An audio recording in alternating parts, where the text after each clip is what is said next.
Public housing is often considered low in quality and high in crime, but it's a totally different story in Singapore. Government-built apartments in Singapore are clean, safe, and well-maintained, and about 80% of Singaporean households live in them. Singapore is also one of the few countries in the world to achieve almost full home ownership status. Over 90% of the city's households own their own homes. But it wasn't always this way. Here's how Singapore fixed its housing problem.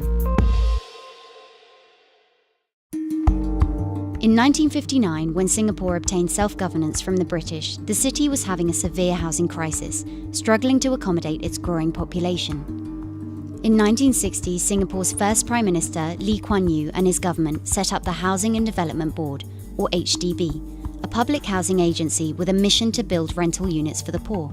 At the time, many immigrants, including those from Malaysia, were living in unhygienic slums. Amid increasing racial tension between Chinese and Malays, the HDB had a hard time convincing them to leave their informal settlements for new high-rises.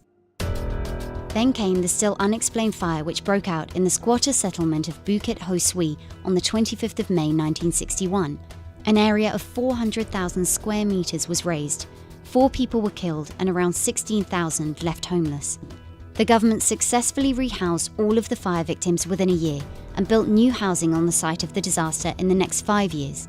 Its speedy reaction won over the people and paved the way for future public housing projects. Singapore must be one of the few places in the world where a statutory board satisfactorily completed everything it set out to do in its first 5-year plan. By 1965, the HDB managed to build over 51,000 apartments, rehousing 400,000 people, a quarter of the then population, solving the housing shortage. Apart from renting out apartments, HDB also started to sell them in 1964. Singaporeans are required to save part of their salaries in a state-managed plan called Central Provident Fund. At first, the fund only provided for retirement. Then, in 1968, the government allowed the use of the fund for housing expenses, helping more people become homeowners. Unlike many other countries, Singapore's public housing is not only for the poor. Instead, it caters to the masses. Citizens within certain income ceilings can buy various types of property, from basic 2-room apartments to upmarket units in condominiums with a swimming pool and a gym. Their prices are usually 20 to 30% cheaper than those in the private market. But you've got to apply and order the apartment first, then wait several years for it to be built. Also, you can't sell it until you finish the 5-year minimum occupation period.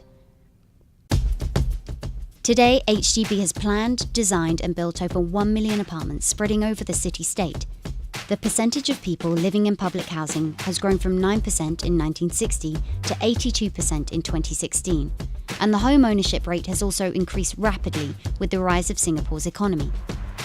Singapore's public housing is considered as one of the world's best, but some see it as a way of social control. For instance, quotas ensure a mix of Chinese, Indians and Malays in each HDB block, aiming to carefully integrate ethnic groups and prevent the formation of a volatile racial enclave. But still, a mighty agency with effective policies and strong political will has fixed Singapore's housing crisis and improved the living conditions of millions.